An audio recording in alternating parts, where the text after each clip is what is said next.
Hello, everyone. Hello. Welcome to Thursday Daf Yomi Week in 30-minute review. It is delightful to see you all here in whatever weather you are coming from. I've been speaking to people in various parts of the globe this week with very different, just this country really, with very different weather systems. Okay, I think we are in. I'm Rachel Scheinerman. This is the My Jewish Learning Daf Yomi Week in Review, and we are going to review some of the things we saw last week in the middle of Tractate Sanhedrin, and we are joined by Rabbi Elliot Goldberg. Let's go ahead and get Hi, started. everybody. It's nice to see you from all over the world. I love the opening where people type in where they're calling from this side of the pond and the other side of the pond. I see. Nice to see you all. Glad you're here to think about this week's Daf Yomi. Um, I Yes, won't, and happy Tu B'Shvat. People are reminding me in the yeah, comments. Happy happy. Tu B'Shvat. Should have said that off the top. There you go. Yes, happy Tu B'Shvat. As the Daf Yomi cycle does not sync with the holiday calendar, although every once in a while it lines up in an interesting way. That will be the mention of Tu B'Shvat for today. So happy Tu B'Shvat. All right, I'm putting in the chat a link to the slides. I know some of you like to open it up on your own. I'm going to share my screen though and show them to you myself. Oh, here we go. I'm going to start the slideshow. And go back to the beginning. Here we go. All right. Um, I would like to focus this week on two things that we saw in Daf Yomi. Um, two, well, one's a verse from the Torah. One is a folkism that's quoted in the Talmud. Um, both of these are phrases that you could quote to make a particular point. One is very popular and common still to this day. One may have been popular in the Talmudic era, but is not something we say so much anymore. And then as we weave through the text, hopefully you'll see the glue that ties these together. So the first comes from the Talmud. I'm taking it out of context on purpose for a moment. People say, many are the old camels that are loaded with the skins of young camels. I don't know about you, but when I encountered that this week, I first read that and said, yeah, we don't say that anymore. People say that, but we don't say that anymore. And also in the midst of the discussion this week is a verse that we still quote all the time, right? You shall love your neighbor as yourself. So sort of on the opposite end of the spectrum, a biblical verse that people know and quote, that we still know and quote and utilize today. So one Talmudic era quote that sort of has faded, one biblical quote that has not, both of which come into the text today, this week. And I want to focus on them a little bit today, each in their own way, but there'll be something that ties them together. So I just want to start with saying, talking about the statement from the Talmud about camels, or even just the introduction to it. People say, the Talmud says from time to time, and then it gives you some quote like this. One of my favorites from Gitin, I think. I don't remember exactly. It's something like, better a pumpkin in the hand than three birds in a basket, or maybe flipped, right? We have these phrases that are folkisms that people said them and the rabbis report them, and we don't know what they mean anymore. I have a nice list of them. That's one of the things in my read of the Talmud in the 7-year journey. I've tried to flag them with post-its, put them on a list and say, right, here's wisdom of the Talmud that somehow we've lost. We've lost that wisdom because we don't know exactly what it means. There are cases when there's a phrase like that in the Talmud that when you look in the commentaries, they're all over the place about defining what it means, which means not only have we lost a sense of what it means, but even, 1,000 years ago already, they had lost some understanding of what the phrase means and have to come up with all sorts of different explanations to try to explain what the Talmud's talking about. As it happens, in this week's case, this phrase about old camels, right? Many are the old camels that are loaded with skins of young camels. The Talmud, in the context in the Talmud, makes clear what this phrase meant. So at least we have a little more clue because of the context that's there. So what I'd love to do today is start with like looking at the context where that phrase comes out, and we're going to journey a little bit through some of the things we read this week and end up with the Haftal Kamocha, and we'll see how that's used in context. And I'll save the twist about that one later. Although if you're reading this week, you might be able to predict which text I'm going to. Anyways, with that as an introduction, let's jump right in here. So here's the context where the camel phrase comes from.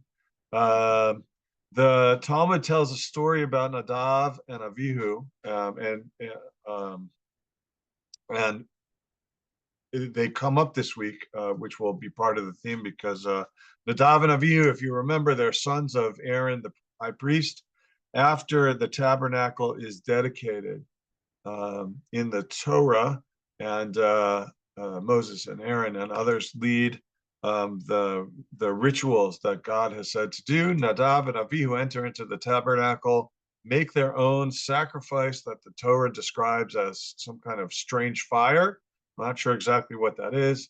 God is not happy with their actions, and they the fire of their sacrifice gets out of control, and they are burned to death. They become potentially biblical examples of what death by burning for capital offenses looks like. That's why we came upon them in the Talmud this week, because we're talking about the capital punishment and capital punishment by burning. And the Talmud is exploring whether or not, what we can learn from the deaths of Nadav and Avihu when God inflicts this punishment, about how we should do it when we have to inflict the punishment. We're going to return to that later. But a story is told in a midrashic story in the Talmud today about the two of them. And Moses and Aaron were walking on their way, and Nadav and Avihu were walking behind them, and the entire Jewish people were walking behind them. So we have this right there traveling through the desert. Moses and Aaron are leading. Nadav and Avihu, Aaron's sons, who seem to be in some rising position of leadership, are behind them, and everybody else is following. And we zoom in and we hear the Nadav and Avihu chit chat on this walk. And Nadav says to Avihu, when will it happen that these two old men will die and you and I will lead the generation as we are their heirs? Right? When will this come to be? So Nadav is sort of chomping at the bit to get into the leadership role. Expresses this, right? Who's leading the people? These two old men, Moses and Aaron. Their day should soon come to an end, and it should be our turn to take over soon. It seems to me, based on how they're reading it, how the rabbis read Nadav and Avihu, this isn't just a curiosity of like. It doesn't seem in the rabbinic context to me that Moses, Nadav's saying, "Oh, I'm so worried about Moses and Aaron. They're getting older and they can't do it anymore. Maybe they should retire and we should take over." I think it shows a little bit of impatience. A little more harsher read saying, when enough with these two old men. It's time for us to take over and move forward. And God is listening in on this conversation. The Holy One, blessed be He, said to them, "We shall see who buries whom." And God, right, shows here in a prescient moment where God knows the future, says, well, we'll see who's going to die before whom. And that leads to Rav Papa saying, this explains the adage that people say, many are the old camels that are loaded with the skins of young camels. So here's the phrase that on its own didn't necessarily mean anything. In context here, as Rav Papa brings this phrase to explain the story, what does this mean, right? Who are the old camels in the story? Moses and Aaron. And what burden are they carrying? The skins of young camels, right? They had to Nadav and Avihu, right, because of their overexuberance and their sacrifice and maybe even their rebelliousness, as the story says, they end up meeting an early death. And the old camels, Moses and Aaron, ended up carrying the skins of the young camels, right? They have their remains after Nadav and Avihu are killed, carry with them, right? And it's the phrase seems to be saying that, right? The experience, those with a full life experience, part of what they're carrying with them is the death of those that are younger than them. And here the young camels are Nadav and Avihu, and the old camels are Moses and Aaron. Still doesn't give the full context necessarily of how people use this phrase in common parlance, but it's given the story of Nadav and Avihu and the Midrashic tradition about them, and we know that they died before Moses and Aaron, gives us some context, some sense of what this story, of what this phrase meant. Which just hopping back to my list of phrases from all over the Talmud, sometimes we just say this is, that some rabbi comes and says, here's the phrase, right? The pumpkin in the basket is better than three birds in the hand, or vice versa. I don't remember exactly how that one went, but partly because we have no idea what that meant. Here, because it's contextualized in the Midrashic Agadah, we get some sense of what does Rav Papa mean when he brings this up, and get some sense of what this phrase means and how it connects to the Midrash that's here. All right, so that's this phrase and how it connects. Now, Nadav and Avihu came up in our context this week because we started the week by studying a Mishnah that talks about Sreifa, right, death by burning, which is a piece of one of the four ways of capital punishment. In this section of Sanhedrin, we talked about capital trials, and now we're talking about capital capital offenses that lead to being put to death. And there are four ways that the rabbis do that. And we've been looking at how those procedures are carried out. Nadav and Avihu come into the conversation because their death is by fire. And their death is compared with the deaths of the people who are involved in Korach's rebellion that are also killed by fire in a different sort of way. The rabbis are looking for biblical precedent.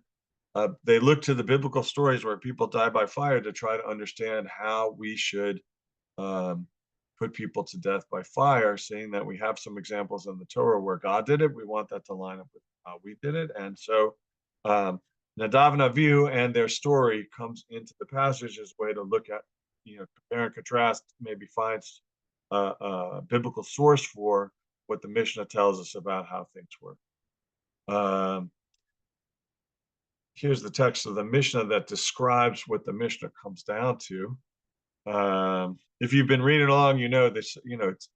These descriptions are pretty graphic and pretty detailed, and the rabbis dig into them like they did the same way with lots of areas, right? The discussions about figuring out each and every detail that's here, it sometimes reminds me, even though the topic is a little more gruesome, it reminds me of the conversations about how we understand the different forbidden labors on Shabbat, or how to observe holidays, or all the other things the rabbis do, right? They have the Mishnah that says this, and the Gemara discussion tries to pull it apart with the same degree of interpretation, investigation, examination.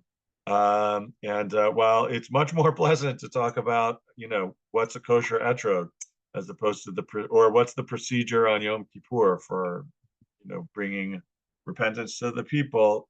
This was a little tougher to read, but there's a way in which it's, similar to what we've seen in other places, just with tougher subject matter, I think, at least for me. But here's what the Mishnah said, right? Here's how it works. This is the mitzvah of those who are burned. Notice here, and it says it for each of the four mitot beidin, each of the four ways that the court carries out the death penalty. The rabbis see it as a mitzvah, right? The Torah says for many crimes people are put to death. And if the Torah commands that if someone's found guilty of these crimes to be put to death, this is also a religious obligation upon the court, upon the people. Once someone is convicted, if they're convicted of a capital offense, the court has to put them to death.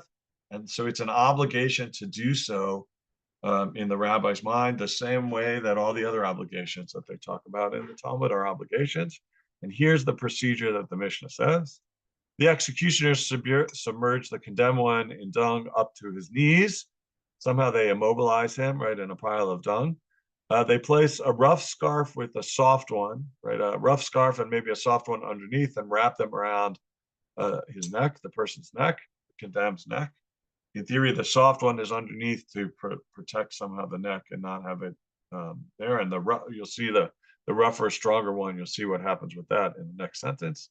One of the witnesses, if you remember, we saw this with stoning also, the witnesses who testify against the condemned um, are part of the procedure of putting the person to death, right? It's not like in where I am in the United States of America, when the court sentences someone to death, it's prison officials, right? There are people who are part of the government whose job it is to carry out a capital offense. Here, it's the witnesses that do that. I would imagine that's one of the ways that the rabbis tried to intimidate the witnesses to make sure they were telling the truth and only testify if they were absolutely sure that the person was deserving of the death penalty, not just about the ways we warn them and tell them this is a serious thing you're doing, make sure you testify correctly, but you're going to be part of the ritual. You're going to be part of, putting this person to death. You better believe your testimony, or, I can imagine feels psychologically jarring enough to be part of it. Just to do it in and of itself. But if you were a witness and you had lied, and then you have to do this to put someone to death, that may be more so. So this is potentially in the system to make sure the witnesses really believe the testimony that they put forward that led to convict someone. But here they are in the ceremony. One of the witnesses pulls the scarf towards him, and the other witness pulls the scarf towards him himself until the condemned is forced to open his mouth. Right? Think of like the scarf around a person's neck. The witnesses are pulling in opposite directions, which leads to choking the person that causes him to open his mouth. And then another person who's there, not one of the witnesses, lights a wick, throws it into his mouth, and it goes down into his intestines and burns his intestine, and he dies. What the result of this, what we learn is burning someone to death. It's not like the story of burning, witches in New England in the early history of the United States of America, where they were tied to a stake and burned on fire. Or at least that's what the mythology and the literature says. But they were burned from the inside. And some of this is the debate about Korach and his rebellion and Nadav and Avihu. Were they burned totally, or were they burned on the inside? And some of the interpretations of the text say, right, the Nadav and Avihu died, their bodies remained, even though the fire consumed them. And what does that mean? They were burned from the inside. And that shows here what happens, right, when someone's put to death by burning. They're not burned at the stake. Somehow the fire is almost fed to them. It's dropped down their throat, and it burns their stomach from the inside, and that's what leads to their death. A gruesome image. I can't imagine observing such a thing, and a tough Mishnah to read. But this is what brings us to a phrase that we use all the time. But for me, when I encountered it, phrase I thought I knew what it meant and how we applied it, but the rabbis apply it to a whole different context. In talking about this Mishnah, Rav Nachman says, the verse states, you shall love your neighbor as yourself, meaning select a good death for him. When I first encountered this teaching, which came here about burning, comes earlier about stoning, it shows up a few times in Sanhedrin. Where Rab Nachman says that Rabbi Baravua says, right, how do we understand v'ahavta l'reacha kamocha, that you shall love your neighbor as yourself? Not only in the ethical context, right, in the context we're used to talking about it, but some of this is like Rabbi Akiva says, this is the biggest principle of Torah, right? This is the ethical thing. Treat your neighbor as you would want to be treated yourself. Have love for your neighbor like you want to love yourself, like you want people to love yourself. Use the ethical standard for dealing with others the way you would be treated, right? Almost categorical imperative in a way.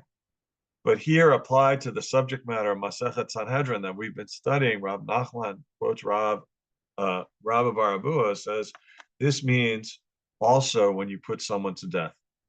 When you put someone to death, you want to love them as you would love yourself. And what you do for them is select a good death for them, which here the rabbis come to understand to mean when you have to put the mitzvah of putting someone to death into practice, you should do it in a good way. And what they mean by good way is in as quick a way as possible. We know that in terms of timing, once someone's been condemned with the death penalty, they're brought immediately out to be killed so that there's not a delay, so they don't suffer by waiting. And while there's no physiological data presented in the Talmud about what's a good death and what's not a good death, we could have that debate based on what we know today about biology, etc. There's some sense that the rabbis have that this procedure outlined in the Mishnah, that somehow burning someone from the inside is the quickest and most the quickest and best way to observe the mitzvah of burning someone to death, someone who merits that punishment based on their actions. It's hard for me to put these two things together, right? Love your neighbor as yourself. I'm not used to thinking about that in the context of capital punishment. And this Mishnah itself, when I look at it, it doesn't feel so much like a good death. But then again, as I read Rav Nachman's teaching here that he brings, it made me think, like, is there any way to put someone to death that would feel pleasant, easy to deal with, easy to stomach? And I don't think for me that, there necessarily is. In my own personal belief on the subject matter, like the rabbis, I'd like for us to do away, because of the severity of the finality of capital punishment, and I know, and the imperfections of the justice system. My own personal preference would be for us all over the world to do away with the death penalty. Better to have someone just be incarcerated than put to death at the hands of the state, and maybe even at air. But here the rabbis are saying, right, here's the mitzvah, and why do we choose these details? Why does it line up this way? Why is it this specific thing? Because as best as we could figure out, this is the best possible death we can think of for someone who deserves it. And we're gonna, since it's a mitzvah to do it, we have to do it, and we're gonna do it in the way that best fulfills this phrase, love your neighbor as yourself.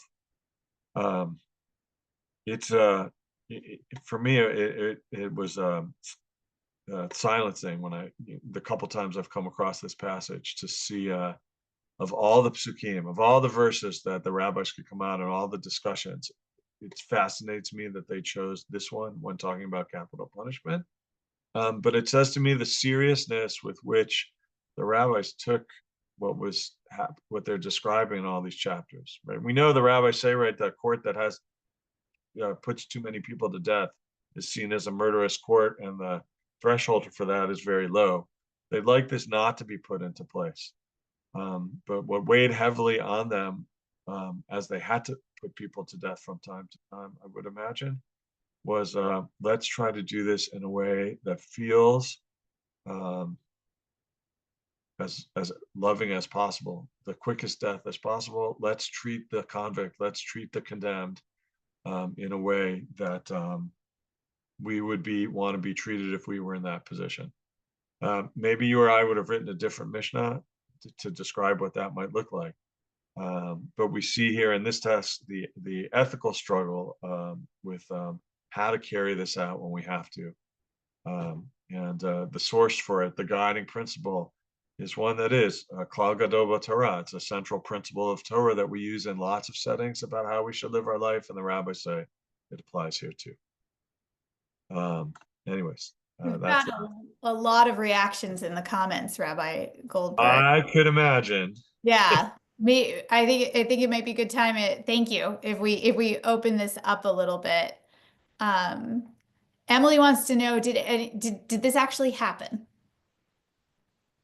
Did this procedure actually happen? Did the rabbis actually do this? That is so hard for us to know. We don't, we don't have, as far as I know, we don't have archaeological evidence. Well, we have archaeological evidence from the rabbinic time that can tell us what synagogues look like, and maybe what cemeteries look like, and some common household items. We don't have anything that seems to be a site where any of these procedures take place.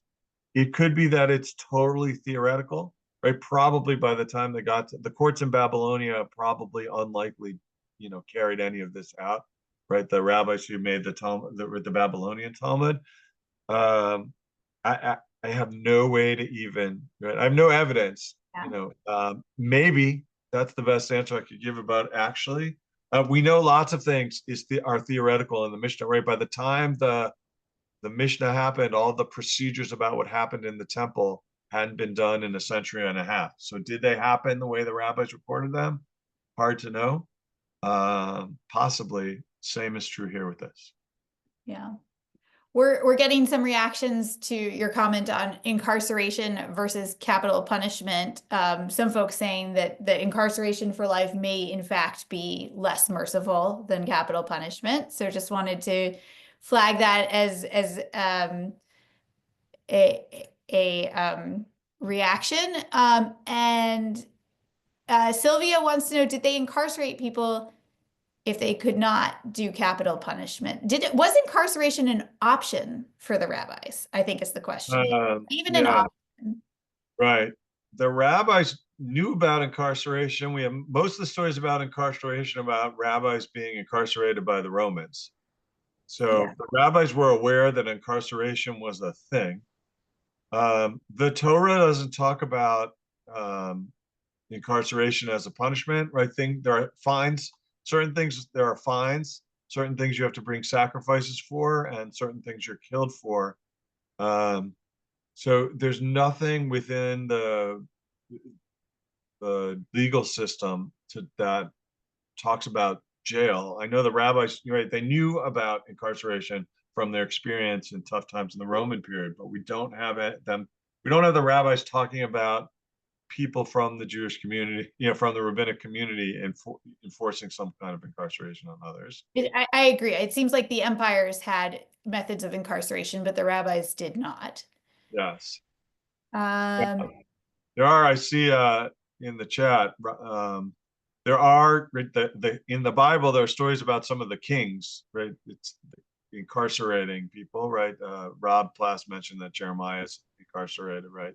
yeah. So it's mentioned later in the monarchy, but not something that has, right, legal roots in the Torah. But it is a tool of the empire. Yeah. Okay, I know I haven't gotten to everything here. Let's turn to some raised hands. Claudette, I think you should be able to speak now. Hello, Rabbi. It's nice to listen to you again. Hi, Claudia.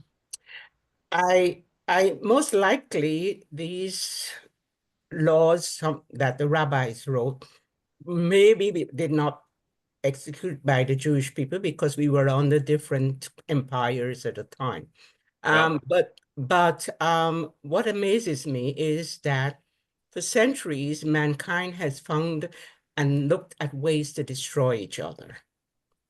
And even to today, with the capital punishment, we are still looking at ways how we could easily kill that person that is to be, punished. And I don't know when we're going to move away from destroying each other. Thanks for sharing that sentiment. I feel that too. Although I know I didn't mean to enter the political debate by my own statement that perhaps jail is a better option than capital punishment. And Rachel shared that people go a different direction in the other place, right? The question of what do we do with our worst offenders is not an easy one, and we have been struggling that for a long time. But I definitely agree with that sentiment, Claudette, about not even with criminals, right? There's too much conflict in the world where too many people are suffering because ways in which we're intent to destroy each other instead of building. Yeah. And I hear what you're saying. Thank you. Thank you. Okay, Carol. Thank you, Rabbi Goldberg, for your teaching this morning. It's a difficult part, but the way you present it helps. So I have a question. It's similar to what you already said about the theoretical nature of this and how it's impossible to know exactly what happened. But would you say that when the rabbis talk about things like this or other things, perhaps like halacha related to temple practice, they're trying to build a bridge to the past to carry that along in their lives in the diaspora, or they're more focused on the present and the future of how can we live now that we aren't part of the temple culture, and how can we live here among people of different cultures and religions and love our neighbor as ourselves. So I just don't know which way they're looking when they teach like this. What do you think? Carol, that's an awesome question. And there's a lot of wisdom in the question itself. If we talk about temple practices, I imagine in the earliest generations after the destruction of the temple, the traditions and sources and procedures that were collected were collected by the early rabbinic community and then incorporated into the Mishnah on the hope that just like the first temple was rebuilt as the second temple after the second temple was destroyed, like I believe that the rabbis believed that the third temple would not be so, it would be a long time, but not millennia, maybe centuries instead, till there was a redeemer that allowed them to rebuild. So I think the initial motivation was to preserve those traditions in a way that they could recapture them and start them again. I don't know when exactly it flipped, and it probably didn't flip at the same time for everybody. That that at some point it became about remembering the past and for lessons for the future, as opposed to bringing it back into practice. So there's the ways in which these explorations about the courts might have been ways to preserve the courts, so that how things work, so that should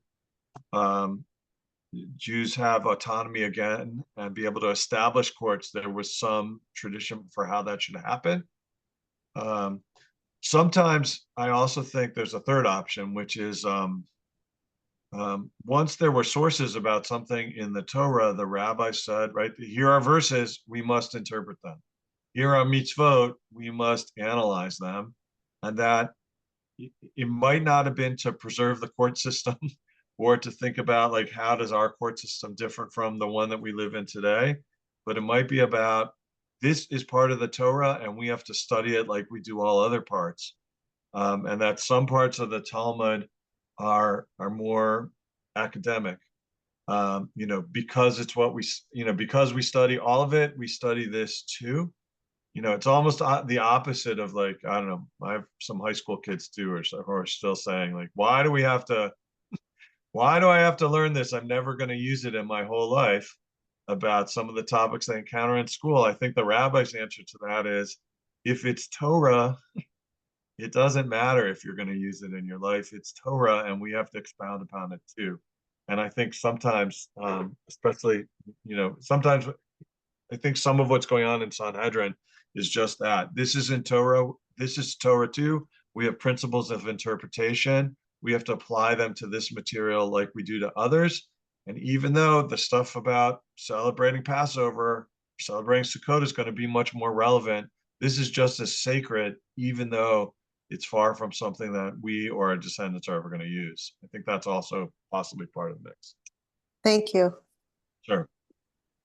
Rabbi Goldberg, let's end on some questions we're getting about, or more comments than questions, about how jarring it can be for contemporary readers to have these rabbinic texts that talk so matter-of-factly about these gruesome things. And we have encountered this throughout our Daf Yomi site, the journey, that we come to these passages, and the rabbis seem to use the same tone to speak about the finer points of Shabbat observance and whether you can this food, as they do about things like, well, how exactly do you execute somebody with fire, right? And folks find that to our ears foreign, right? We would want to speak in more euphemisms. We would want to include more language that softens or distances us from that. But the rabbis don't seem to do that. Well, two thoughts in response to that. I think the softening gives us some distance, which has us confront the death penalty less. I imagine there are in the justice system where there are policy manuals and procedures for actually putting someone to death, right? Who's been sentenced to death, that there are a group of people who have to have a meeting to talk about the procedure before they actually go through it and do it. And I imagine in those settings, the conversation is just as straightforward as it is in the Mishnah. I think that, I don't want to assume who's on the call and what our, but if you don't work within that part of the justice system, you're protected from it.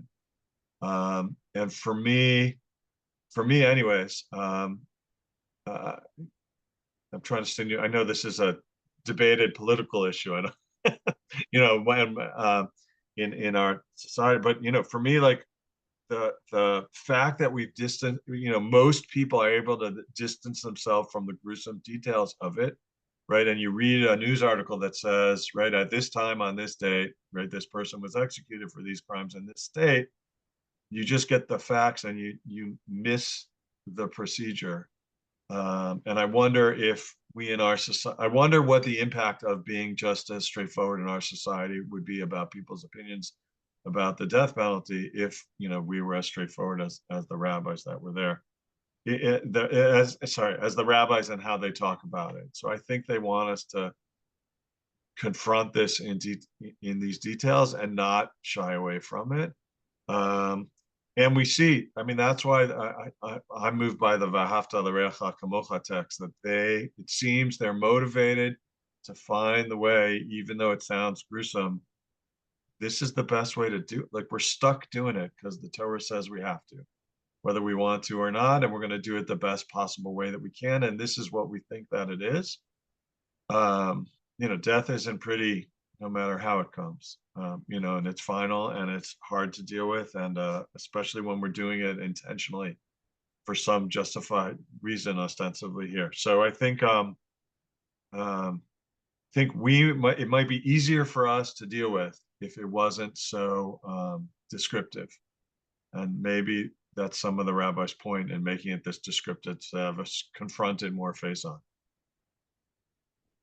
Yeah, I think one thing that I've experienced in over the last 5 years of study is, as I go through my life, and some things are hard, and sometimes I have things that are hard that other people aren't experiencing, and thinking through it with the talk, so I've found that I have been influenced by it to want to talk more matter-of-factly about those things. And I found that actually to be very helpful to me, to be able to just say things that are hard. And Yeah. I find, like, sometimes my personal experience, this is just, I'm speaking only for me right now, like my personal experience is sometimes shying away from talking about things that are really uncomfortable makes them harder. And so I actually have, I too, like, initially when encountering these texts, thought, wow, how do they do this? And how do they do this without caveating it and so forth? But I've come to appreciate it more, actually, over time in a way I didn't expect. I hear that.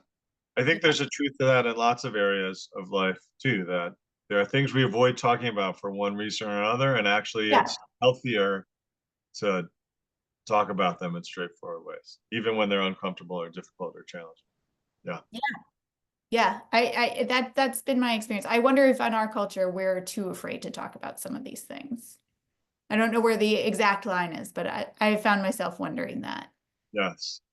Well, look, it's about health. It's in so many. It's a trope in so many movies about Jewish culture. Not only, right, where people can't say the word cancer, right? We say cancer, right? It's whispered instead of said. Like, somehow you can't talk about illness, and illness is difficult, and but to whisper to whisper it as opposed to talk about it.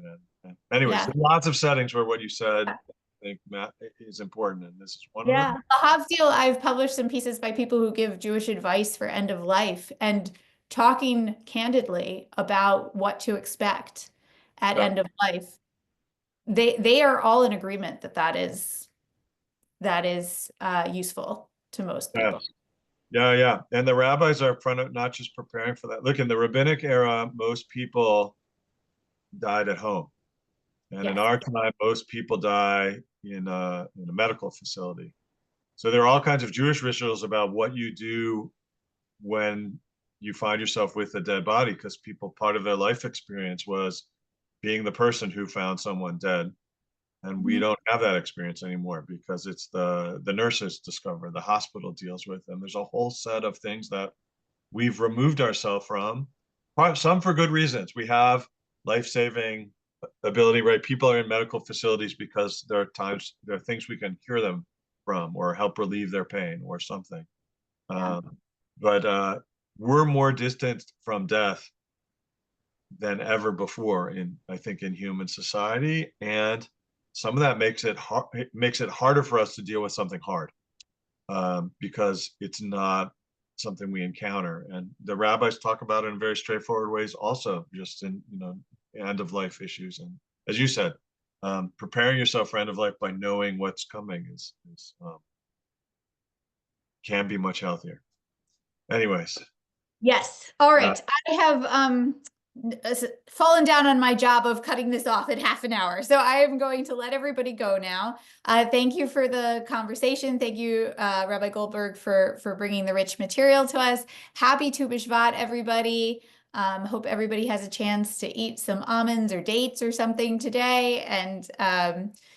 And we will see you in this space in 1 week's time. Oh, and one more thing, I'm sorry. I've gotten a few private questions. Yes, these classes are generally uploaded to YouTube. Yes, it seems like we missed doing that last week, and I'm working on getting that corrected. So apologies for that. And this one hopefully will go up to YouTube today as well, though you don't necessarily need it because you were all here. Okay, take care, everybody. All right.